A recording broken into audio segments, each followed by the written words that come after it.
Welcome to TN jobs Tamil. CSIR அப்படிங்கிற டிபார்ட்மெண்ட்லேருந்து நமக்கு notification வந்துருக்கு. இந்த நோட்டிஃபிகேஷனோட சேலரி பார்த்தோம் அப்படின்னா 35,000லேருந்து 1,12,000 வரைக்கும் அவங்க சேலரி வந்துட்டு கொடுக்குறாங்க. இதனோட போஸ்ட் எங்கே இருக்கும் அப்படின்னா சென்னையில் தாங்க இருக்கும். இதுக்கு வந்துட்டு எந்த ஃபீமேல்ஸ் பிடபிள்யூபிடி கேண்டிடேட்ஸ்க்கு வந்துட்டு எந்த ஒரு ஃபீஸும் கிடையாது. ஓகேங்களா? இது முழுக்க முழுக்க பர்மனன்ட் ஜாப் அண்ட் கவர்மெண்ட் ஜாபும் கூட. இந்த அப்ளிகேஷன் அப்ளை பண்ணுறதுக்கான லாஸ்ட் டேட் நெக்ஸ்ட் மந்த் 1ஆம் தேதி தான். ஸோ வந்துட்டு நோட்டிஃபிகேஷன் பிடிஎஃப் ஃபுல்லாக கோ த்ரூ பண்ணிவிட்டு மெதுவாக அப்ளை பண்ணுங்கள். டைம் நிறையவே இருக்குது. இப்போ தான் first time TN jobs Tamil channel பார்க்குறீங்க அப்படின்னா மறக்காமல் லைக் பண்ணுங்கள், ஷேர் பண்ணுங்கள், சப்ஸ்கிரைப் பண்ணுங்கள். வாங்க வீடியோக்குள்ளே போகலாம். இதுதான் அவங்களோட அஃபிஷியல் நோட்டிஃபிகேஷனோட பிடிஎஃப். சிஎஸ்ஐஆர் அப்படின்னா என்ன? Central leather research institute. அங்கே அதுதான் அவங்களோட அஃபிஷியல் நோட்டிஃபிகேஷனோடைய நேம். CSIR department. அவங்களுடைய அட்வர்டைஸ்மெண்ட் நம்பர் கொடுத்துருக்காங்க. இது ஆன்லைன் அப்ளிகேஷன் நீங்கள் பண்ணும்போது இது ரொம்ப யூஸ்ஃபுல்லாக இருக்கும். இது எதுக்கான ரெக்ரூட்மெண்ட் அப்படின்னா டெக்னிக்கல் அசிஸ்டன்ட்ஸ்க்கான ரெக்ரூட்மெண்ட். இதில் என்ன சொல்லியிருக்காங்க அப்படின்னா உமன் கேண்டிடேட்ஸ் நாங்கள் முழுக்க என்கரேஜ் பண்ணுறோம். அவங்களுக்கு எந்த ஒரு ஃபீஸும் எக்ஸாம் ஃபீஸும் நாங்கள் வாங்க கிடையாது அப்படின்னு அவங்க சொல்லியிருக்காங்க. பிடபிள்யூபிடி கேண்டிடேட்டாக இருக்கீங்க அப்படின்னா அவங்களையும் என்கரேஜ் பண்ணுறோம் அப்படின்னு அவங்க மென்ஷன் பண்ணியிருக்காங்க. இந்த ஆன்லைன் அப்ளிகேஷனோடைய ஃபர்ஸ்ட் டேட் எப்போ நீங்கள் அப்ளை பண்ணலாம் அப்படின்னா 31/1 அப்போ ஆரம்பித்து 1/3 வரைக்கும் உங்களுக்கு ஆன்லைன் அப்ளிகேஷன் ஓப்பனில் இருக்கும் அப்படின்னு அவங்க மென்ஷன் பண்ணியிருக்காங்க. இதில் ஜாப் லொக்கேஷன் எங்கே இருக்கும் அப்படின்னா சென்னையில் தான் இருக்கும் அப்படின்னு அவங்க மென்ஷன் பண்ணியிருக்காங்க. இந்த போஸ்ட்டுக்கான வேக்கன்சிஸ் பார்த்தோம் அப்படின்னா 22 வேக்கன்சிஸ் இருக்குது. இதுக்கான சம்பளம் பார்த்தோம் அப்படின்னா 35,000லேருந்து 1,12,000 வரைக்கும் அவங்க கொடுக்குறதா சொல்லியிருக்காங்க. பட் இந்த அலவன்சஸ் எல்லாம் போக, அதாவது அலவன்சஸ் இதெல்லாமே இன்க்ளூட் பண்ணி ஃபர்ஸ்ட் மந்த் சேலரியை நீங்கள் 70,290 ரூபாய் வாங்குற மாதிரி இருக்கும். மேக்ஸிமம் ஏஜ் பார்த்தோம் அப்படின்னா 28 வயசு வரைக்கும் இருக்கணும் அப்படின்னு அவங்க சொல்லியிருக்காங்க. இப்போது போஸ்ட் வைஸ் எல்லாமே பார்த்துடலாமா? ஃபர்ஸ்ட் போஸ்ட் என்ன அப்படின்னா டெக்னிக்கல் அசிஸ்டண்ட்டில் குவாலிட்டி அஷூரன்ஸில் 3 போஸ்ட் அவங்க கம்யூனிட்டி வைஸ் பிரித்து கொடுத்துருக்காங்க. இதை பார்த்துக்கோங்க. இதில் யூஆருக்கு பார்த்தோம் அப்படின்னா 28 வயசும், ஓபிசிக்கு 31 வயசும், எஸ்சிக்கு 33 வயசும் அவங்க மென்ஷன் பண்ணியிருக்காங்க. இதுக்கான குவாலிஃபிகேஷனை பொறுத்தவரைக்கும் பிஎஸ்சி கெமிஸ்ட்ரி முடிச்சிருக்கலாம். இல்லை அப்படின்னா அதுக்கு ஈக்குவலண்ட்டாக 60% ஆஃப் மார்க்ஸ் எடுத்துருக்கணும். இல்லைனா 1 இயர்ஸ் ரிசர்ச் எக்ஸ்பீரியன்ஸ் நீங்கள் ரிலவெண்ட் டிசிப்ளினில் முடிச்சிருக்கணும் அப்படின்னு அவங்க சொல்லியிருக்காங்க. அல்லது பிஎஸ்சி கெமிஸ்ட்ரி முடிச்சிருக்கணும். இல்லைனா அதுக்கு ஈக்குவலண்ட்டாக 60% ஆஃப் மார்க்ஸ் எடுத்துருக்கணும். 1 year full time professional qualification நீங்கள் முடிச்சிருக்கணும் அப்படின்னு அவங்க சொல்லியிருக்காங்க அந்த ரெலவெண்ட் டிசிப்ளினில். நெக்ஸ்ட்டு ஃபைன் கெமிக்கல்ஸில் பார்த்தோம் அப்படின்னா ஒரு போஸ்ட் கொடுத்துருக்காங்க. கம்யூனிட்டி வைஸ் அவங்க பிரித்து கொடுத்துருக்காங்க. இதுக்கான மேக்ஸிமம் ஏஜ் பார்த்தோம் அப்படின்னா 38 வருஷம் அவங்க சொல்லியிருக்காங்க. 38 இயர்ஸ் அவங்க சொல்லியிருக்காங்க. இதுக்கான குவாலிஃபிகேஷன் பொறுத்த வரைக்கும் பிஎஸ்சி கெமிஸ்ட்ரி முடிச்சிருக்கணும். இல்லை அப்படின்னா அதுக்கு ஈக்குவலண்ட்டாக 60% ஆஃப் மார்க்ஸ் வச்சுருக்கணும். 1 இயர் ரிசர்ச் எக்ஸ்பீரியன்ஸ் கேட்டிருக்காங்க. அல்லது பிஎஸ்சி கெமிஸ்ட்ரி முடிச்சிருக்கலாம்.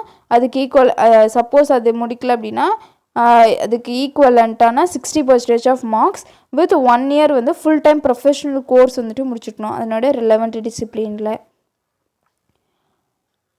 நெக்ஸ்ட் இன்ஸ்ட்ருமெண்ட் அயான் அந்த பிரான்ச்சில் பார்த்தோம் அப்படின்னா ஒரு போஸ்ட் கொடுத்துருக்காங்க. இடபிள்யூஎஸ்க்கு மேக்ஸிமமாக 28 இயர்ஸ் இருக்கணும்.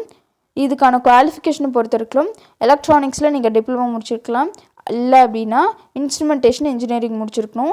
அதோட 3 இயர்ஸ் ஆஃப் ஃபுல் டைம் டியூரேஷனை நீங்கள் முடிச்சிருக்கணும் அப்படின்னு சொல்லியிருக்காங்க. மார்க்ஸ் அந்த இன்ஸ்ட்ருமெண்டேஷன் இன்ஜினியரிங்கில் மார்க்ஸ் எடுத்திருப்பீங்க இல்லையா, அது 60% ஆஃப் மார்க்ஸும் 2 இயர்ஸ் ஆஃப் எக்ஸ்பீரியன்ஸும் கேட்டிருக்காங்க. அல்லது எலக்ட்ரானிக்ஸில் நீங்கள் டிப்ளமோ முடிச்சிருக்கலாம். இல்லை அப்படின்னா instrumentation engineering with 2 years of full time duration கேட்டிருக்காங்க. சப்போஸ் லேட்டரல் அட்மிஷனாக இருக்கீங்க அப்படின்னா நீங்கள் 60% of marks with 2 years of experience அவங்க கேட்டிருக்காங்க. நெக்ஸ்ட் போஸ்ட் என்ன அப்படின்னா இது அனிமல் ஹவுஸில் பார்த்தோம் அப்படின்னா யூஆருக்கு ஒரு போஸ்ட் அவங்க கொடுத்துருக்காங்க. மேக்ஸிமமாக 28 வயசு வரைக்கும் இருக்கலாம். குவாலிஃபிகேஷனை பொறுத்த வரைக்கும் பிஎஸ்சி ஸ்வாலஜி முடிச்சிருக்கணும். இல்லை அப்படின்னா பிஎஸ்சி பயோடெக்னாலஜி முடிச்சிருக்கலாம். மார்க்ஸ் சப்போஸ் நீங்கள் அது முடிக்கல அப்படின்னா அதுக்கான ஈக்குவலண்ட்டாக 60% ஆஃப் மார்க்ஸ் எடுத்துருக்கணும். 1 இயர்ஸ் ஆஃப் ரிசர்ச் எக்ஸ்பீரியன்ஸ் இருக்கணும். அல்லது பிஎஸ்சி சுவாலஜி முடிச்சுக்கலாம், இல்லைனா BSc biotechnology with 60% of marks and 1 year வந்துட்டு ப்ரொஃபஷனல் குவாலிஃபிகேஷன் அந்த ரிலவெண்ட் டிசிப்ளினை நீங்கள் முடிச்சிருக்கணும் அப்படின்னு அவங்க மென்ஷன் பண்ணியிருக்காங்க. நெக்ஸ்ட் லெதர் ப்ராசஸிங்கில் பார்க்கும்போது 4 போஸ்ட் வந்துட்டு அவங்க கொடுத்துருக்காங்க, கம்யூனிட்டி வைஸ் பிரித்து கொடுத்துருக்காங்க. இதில் இடபிள்யூஎஸ்க்கு பார்த்தோம் அப்படின்னா 28 வருஷமும், ஓபிசிக்கு 31 வயசும் அவங்க சொல்லியிருக்காங்க. இதுக்கான குவாலிஃபிகேஷனை பொறுத்த வரைக்கும் லெதர் டெக்னாலஜியில் வந்து 3 இயர்ஸ் ஃபுல் டைம் டியூரேஷன் வந்துட்டு முடிச்சிருக்கணும். ஓகேங்களா. நெக்ஸ்ட்டு வந்து அதுக்கு இல்லை அப்படின்னா அதுக்கு ஈக்குவலண்ட்டாக 60% ஆஃப் மார்க்ஸ் வந்துட்டு நீங்கள் எடுத்துருக்கணும். அண்ட் 2 இயர்ஸை வந்து அந்த ரிலவெண்ட் டிசிப்ளினில் எக்ஸ்பீரியன்ஸ் வந்துட்டு வச்சுருக்கணும் அப்படின்னு சொல்லியிருக்காங்க. அப்படி சப்போஸ் நீங்கள் அது அல்லது அந்த குவாலிஃபிகேஷன் இல்லை அப்படின்னா நீங்கள் லெதர் டெக்னாலஜியில் டிப்ளமோ முடிச்சிருக்கணும், 2 இயர்ஸாக ஃபுல் டைம் முடிச்சிருக்கணும் அப்படின்னு சொல்லியிருக்காங்க. லேட்ரல் அட்மிஷனாக இருந்தீங்க அப்படின்னா 60% of marks with 2 years of experience கேட்டிருக்காங்க. எஸ்சி எஸ்டிக்கு 33 வருஷம் வந்துட்டு அவங்க மேக்ஸிமமாக ஏஜ் வந்துட்டு அவங்க சொல்லியிருக்காங்க. நெக்ஸ்ட் வந்துட்டு லெதர் ப்ராடக்ட்ஸ், இதுக்கு வந்துட்டு 2 போஸ்ட் கொடுத்துருக்காங்க, கம்யூனிட்டி வைஸ் பிரித்து கொடுத்துருக்காங்க. யூஆருக்கு வந்துட்டு 28 வயசு, எஸ்சிக்கு வந்துட்டு 33 வயசு அப்படின்னு ஏஜ் வந்துட்டு அவங்க மென்ஷன் பண்ணியிருக்காங்க. இதுக்கான குவாலிஃபிகேஷன் லெதர் டெக்னாலஜியில் டிப்ளமோ முடிச்சிருக்கணும், 3 இயர்ஸு ஃபுல் டைம் கோர்ஸ் தான் நீங்கள் முடிச்சிருக்கணும். இல்லை அப்படின்னா அதுக்கு ஈக்குவலண்ட்டாக 60% ஆஃப் மார்க்ஸும் 2 இயர்ஸ் ஆஃப் எக்ஸ்பீரியன்ஸும் வந்துட்டு வச்சுருக்கணும் அப்படின்னு சொல்லியிருக்காங்க.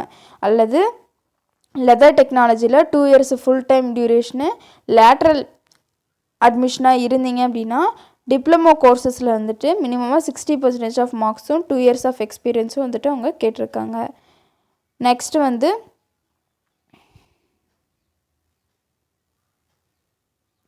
ஃபுட்வேர் டெக்னாலஜி அந்த டிபார்ட்மெண்ட்டில் பார்த்தோம் அப்படின்னா 3 போஸ்ட் வந்துட்டு அவங்க அலோகேட் பண்ணியிருக்காங்க, கம்யூனிட்டி வைஸ் வந்துட்டு அவங்க அலோகேட் பண்ணியிருக்காங்க. இதை வந்துட்டு செக் பண்ணி பார்த்துக்கோங்க. ஓபிசிக்கு வந்து 31 வயசும், எஸ்சிக்கு வந்துட்டு 33 வயசும் அவங்க வந்துட்டு சொல்லியிருக்காங்க. இதுக்கான எஜுகேஷனல் குவாலிஃபிகேஷன் பொறுத்த வரைக்கும் ஃபுட்வேர் மேனுஃபேக்சரிங்கில் நீங்கள் டிப்ளமோ முடிச்சிருக்கலாம். இல்லை அப்படின்னா ஃபுட்வேர் மேனுஃபேக்சரிங் அண்ட் டிசைனில் வந்துட்டு நீங்கள் 3 இயர்ஸாக ஃபுல் டைம் டியூரேஷன் வந்துட்டு முடிச்சிருக்கணும் அப்படின்னு அவங்க சொல்லியிருக்காங்க. இல்லை அப்படின்னா அதுக்கு ஈக்குவலண்ட்டாக 60% ஆஃப் மார்க்ஸும் 2 இயர்ஸ் ஆஃப் எக்ஸ்பீரியன்ஸும் இருக்கணும் அப்படின்னு அவங்க சொல்லியிருக்காங்க. அல்லது ஃபுட்வேர் டெக்னாலஜியில் டிப்ளமோ முடிச்சிருக்கலாம், இல்லைனா ஃபுட்வேர் மேனுஃபேக்சரிங் டிசைன் அண்ட் இதில் பார்த்தோம் அப்படின்னா 2 இயர்ஸ் ஆஃப் எக்ஸ்பீரியன்ஸ் வந்துட்டு இருக்கணும் அப்படின்னு அவங்க சொல்லியிருக்காங்க. லேட்ரல் அட்மிஷனாக இருக்கீங்க அப்படின்னா 60% ஆஃப் மார்க்ஸ், டிப்ளமோ 60% ஆஃப் மார்க்ஸும் 2 இயர்ஸ் ஆஃப் எக்ஸ்பீரியன்ஸும் இருக்கணும் அப்படின்னு அவங்க மென்ஷன் பண்ணியிருக்காங்க. நெக்ஸ்ட்டு ஃபேஷன் அண்ட் டிசைனிங்கில் 1 போஸ்ட், யூஆருக்கு வந்துட்டு 1 போஸ்ட் கொடுத்துருக்காங்க. வயது வரம்பு 28 வயசு இருக்கலாம் அப்படின்னு சொல்லியிருக்காங்க. இதுக்கான குவாலிஃபிகேஷனை பொறுத்த வரைக்கும் டிப்ளமோவில் டிசைன் முடிச்சுக்கலாம், இல்லைனா ஃபேஷன் டிசைனிங் அண்ட் டெக்னாலஜியில் 3 இயர்ஸ் ஃபுல் டைம் கோர்ஸ் வந்துட்டு முடிச்சுக்கணும். இல்லை அப்படின்னா அதுக்கு ஈக்குவலண்ட்டாக 60% ஆஃப் மார்க்ஸும் 2 இயர்ஸ் ஆஃப் எக்ஸ்பீரியன்ஸும் வந்துட்டு அவங்க கேட்டிருக்காங்க. அல்லது லேட்ரல் அட்மிஷனாக இருக்கீங்க அப்படின்னா 60% ஆஃப் மார்க்ஸும் 2 இயர்ஸ் ஆஃப் எக்ஸ்பீரியன்ஸும் அவங்க கேட்டிருக்காங்க. நெக்ஸ்ட்டு வந்துட்டு டெக்ஸ்டைல் டெக்னாலஜி அந்த போஸ்ட்டில் பார்த்தோம் அப்படின்னா இடபிள்யூஎஸ்க்கு 1 போஸ்ட் அவங்க அலோகேட் பண்ணியிருக்காங்க. மேக்ஸிமமாக 28 வயசு இருக்கணும் அப்படின்னு சொல்லியிருக்காங்க. இதுக்கான குவாலிஃபிகேஷன் பொறுத்த வரைக்கும் டெக்ஸ்டைல் டெக்னாலஜியில் டிப்ளமோ முடிச்சிருக்கணும். இல்லை அப்படின்னா டெக்ஸ்டைல் இன்ஜினியரிங்கில் வந்துட்டு 3 இயர்ஸ் ஃபுல் டைம் டியூரேஷன் வந்துட்டு முடிச்சிருக்கணும். இல்லை அப்படின்னா அதுக்கு ஈக்குவலண்ட்டான 60% ஆஃப் மார்க்ஸும் 2 இயர்ஸ் ஆஃப் எக்ஸ்பீரியன்ஸும் வந்துட்டு அவங்க வச்சுருக்கணும் அப்படின்னு சொல்லியிருக்காங்க. அல்லது டெக்ஸ்டைல் டெக்னாலஜியில் வந்துட்டு டிப்ளமோ முடிச்சிருக்கணும். இல்லை அப்படின்னா டெக்ஸ்டைல் இன்ஜினியரிங்கில் 2 years of full time duration வந்துட்டு கேட்டிருக்காங்க. இன் கேஸ் ஆஃப் லேட்ரல் அட்மிஷனாக இருக்கீங்க அப்படின்னா 60% ஆஃப் மார்க்ஸும் வித் 2 இயர்ஸ் ஆஃப் எக்ஸ்பீரியன்ஸும் அந்த ரிலவெண்ட் டிசிப்ளினில் நீங்கள் வச்சுருக்கணும் அப்படின்னு சொல்லியிருக்காங்க. Next post common science facilities biological lab, work எங்கே இருக்கும் அப்படின்னா லேபில் இருக்கும். போஸ்ட் வந்துட்டு எஸ்சிக்கு கொடுத்துருக்காங்க, பேக்லாக் போஸ்ட்டும் அவங்க கொடுத்துருக்காங்க. மேக்ஸிமம் 33 வயசு இருக்கணும். பிஎஸ்சி சுவாலஜி முடிச்சுக்கலாம், இல்லை BSc biotechnology or BSc biochemistry முடிச்சுக்கலாம். சப்போஸ் இல்லை அது முடிக்கல அப்படின்னா அதுக்கு ஈக்குவலண்ட்டாக 60% ஆஃப் மார்க்ஸும் 1 இயர்ஸ் ஆஃப் எக்ஸ்பீரியன்ஸும் வந்துட்டு முடிச்சிருக்கணும் அப்படின்னு சொல்லியிருக்காங்க. அல்லது பிஎஸ்சி சுவாலஜி இல்லைனா பிஎஸ்சி பயோகெமிஸ்ட்ரி, பிஎஸ்சி பயோடெக்னாலஜி முடிச்சுக்கணும் வித் 60% ஆஃப் மார்க்ஸும் 1 இயர்ஸ் ஆஃப் ப்ரொஃபஷனல் குவாலிஃபிகேஷன் வந்துட்டு நீங்கள் முடிச்சிருக்கணும் அப்படின்னு அவங்க மென்ஷன் பண்ணியிருக்காங்க. நெக்ஸ்ட்டு போஸ்ட் என்ன அப்படின்னா அனலிட்டிக்கல் சர்வீஸ். அந்த அனலிட்டிக்கல் சர்வீஸில் வந்துட்டு 4 போஸ்ட் வந்துட்டு அவங்க சொல்லியிருக்காங்க. கம்யூனிட்டி வைஸ் வந்துட்டு அவங்க பிரித்து கொடுத்துருக்காங்க, செக் பண்ணிக்கோங்க. யூஆருக்கு வந்துட்டு 28 வருஷமும், இடபிள்யூஎஸ்க்கு 28 வயசும், நெக்ஸ்ட் எஸ்சிக்கு வந்துட்டு 33 வயசும் அவங்க பிரித்து கொடுத்துருக்காங்க. இதுக்கான குவாலிஃபிகேஷனை பொறுத்திருக்கணும் பிஎஸ்சி ஃபிசிக்ஸு அதோட 60% ஆஃப் மார்க்ஸ் எடுத்துக்கணும். இல்லை அப்படின்னா அதுக்கு ஈக்குவலண்ட்டாக 1 இயர் எக்ஸ்பீரியன்ஸ் வந்துட்டு வச்சுருக்கணும் அப்படின்னு சொல்லியிருக்காங்க. பிஎஸ்சி ஃபிசிக்ஸ் அல்லது பிஎஸ்சி ஃபிசிக்ஸில் வந்துட்டு 60% ஆஃப் மார்க்ஸும், அது இல்லை அப்படின்னா அதுக்கு ஈக்குவலண்ட்டாக 1 இயர் வந்துட்டு ஃபுல் டைம் ப்ரொஃபஷனல் குவாலிஃபிகேஷன் வந்துட்டு நீங்கள் முடிச்சிருக்கணும் அப்படின்னு அவங்க மென்ஷன் பண்ணியிருக்காங்க. இதனுடைய செலெக்ஷன் ப்ராசஸ் எப்படி இருக்கும் அப்படின்னா ஃபஸ்ட்டு அந்த அப்ளிகேஷன் வந்துட்டு ஷார்ட் லிஸ்ட் பண்ணுவாங்க. ஓகேங்களா? ஸோ ஷார்ட் லிஸ்ட் பண்ணதுக்கு அப்புறமேட்டுக்கு ஃபர்ஸ்ட் ஸ்டேஜ் என்ன அப்படின்னா ட்ரேடு டெஸ்ட் அப்படின்னு அந்த டெஸ்ட் வந்துட்டு வைப்பாங்க. ஓகேங்களா? ஸோ அந்த ட்ரேடு டெஸ்ட்டில் வந்துட்டு யாரெல்லாம் குவாலிஃபை ஆகுறாங்களோ அவங்க வந்துட்டு ஸ்டேஜ் 2 அதாவது காம்படிட்டிவ் ரிட்டன் எக்ஸாமினேஷனுக்கு கால்ஃபர் பண்ணுவாங்க. அந்த எக்ஸாம் எப்படி நடக்கும் அப்படின்னா ஒன்று OMR பேஸில் நடக்கும், இல்லைனா CBT கம்ப்யூட்டர் பேஸ்டு வந்துட்டு நடக்கும். இது வந்துட்டு ஒரு மல்டிபிள் சாய்ஸ் கொஸ்டின் தான். ஓகேங்களா? அதாவது 4 ஆப்ஷன்ஸ் கொடுத்து நீங்கள் அதில் ஒன்று சூஸ் பண்ணுற மாதிரி இருக்கும். கொஷின்ஸ் வந்துட்டு எந்த லாங்குவேஜில் இருக்கும் அப்படின்னா இங்கிலீஷ்லேயும் இருக்கும், ஹிந்திலையும் இருக்கும். ஓகேங்களா? இங்கிலீஷ் கொஷின்ஸ் மட்டும் இங்கிலீஷில் இருக்கும் அப்படின்னு அவங்க சொல்லியிருக்காங்க. எக்ஸாமுடைய ஸ்டாண்டர்ட் பார்த்தோம் அப்படின்னா எந்த லெவலில் இருக்கும் அப்படின்னா டிப்ளமோ லெவல்லையும் இல்லை அப்படின்னா கிராஜுவேஷன் லெவல்லையும் தான் இருக்கும். ஓகேங்களா? நீங்கள் எந்த போஸ்ட்டை சூஸ் பண்ணிக்கலாம் அந்த போஸ்ட்டுக்கான எஜுகேஷனல் குவாலிஃபிகேஷன் இருக்கும் இல்லையா, அதை பேஸ் பண்ணி தான் வந்துட்டு உங்களுக்கு கொஷின்ஸோடைய லெவல்ஸ் வந்துட்டு இருக்கும். எவ்வளோ நம்பர் ஆஃப் கொஷின்ஸ் கொடுப்பாங்க அப்படின்னா 200 கொஷின்ஸ் இருக்கும். டோட்டலாக 3 மணி நேரம் வந்துட்டு நீங்கள் எழுதுவீங்க. பேப்பர் 1ல் பார்த்தோம் அப்படின்னா மென்டல் எபிலிட்டி டெஸ்ட், அது வந்துட்டு 50 கொஷின்ஸ் கேட்பாங்களா. அதில் பார்த்தோம் அப்படின்னா மேக்ஸிமமாக வந்துட்டு 100 மார்க் இருக்கும். அந்த 100 மார்க்கில் பார்த்தோம் அப்படின்னா நெகட்டிவ் மார்க்ஸும் இருக்குது. ஓகேங்களா? ஒவ்வொரு கொஷினுக்கும் 2 மார்க். நெக்ஸ்ட் பேப்பர் 2ல் பார்த்தோம் அப்படின்னா அதுக்கு ஒரு 30 நிமிஷம். அதில் பார்த்தா என்னென்ன இருக்கும் அப்படின்னா ஜென்ரல் அவேர்னஸ், இங்கிலீஷ் லாங்குவேஜ் 2 இருக்கும். அதில் ஒவ்வொன்றும் 25 கொஷின்ஸ் கேட்பாங்க. ஸோ இதில் வந்துட்டு 75 மார்க்ஸ் மேக்ஸிமமாக. அப்போ ஒவ்வொரு கொஷினுக்கும் 3 மார்க் வந்துட்டு அவங்க கொடுப்பாங்க. நெகட்டிவ் மார்க்கிங்கு இருக்குது, ஒவ்வொரு ராங் ஆன்சருக்குமே நெகட்டிவ் மார்க்கிங் இருக்குது. நெக்ஸ்ட் பேப்பர் 3ல் பார்த்தோம் அப்படின்னா 1.5 மணி நேரம் வந்துட்டு நீங்கள் எழுதுவீங்க. கன்சர்ன்டு சப்ஜெக்ட்ஸ் நீங்கள் சூஸ் பண்ணுற போஸ்ட்டில் அந்த சப்ஜெக்ட்ஸ் இருக்கும். 100 கொஷின்ஸ் இருக்கும். டோட்டலாக 300 மார்க்குக்கு வந்துட்டு நீங்கள் எழுதுங்க. அப்போ வந்துட்டு ஒரு கொஷினுக்கு வந்துட்டு 3 மார்க். ஓகேங்களா? நெகட்டிவ் இதுக்குமே வந்துட்டு நெகட்டிவ் மார்க்கிங் இருக்குது. இதில் பேப்பர் 2லேயும் பேப்பர் 3லேயும் யார் வந்துட்டு அதிக மார்க் எடுத்திருக்கீங்களோ அவங்கள வந்துட்டு இந்த செலெக்ஷன் கமிட்டி வந்துட்டு சூஸ் பண்ணும். ஓகேங்களா? ஸோ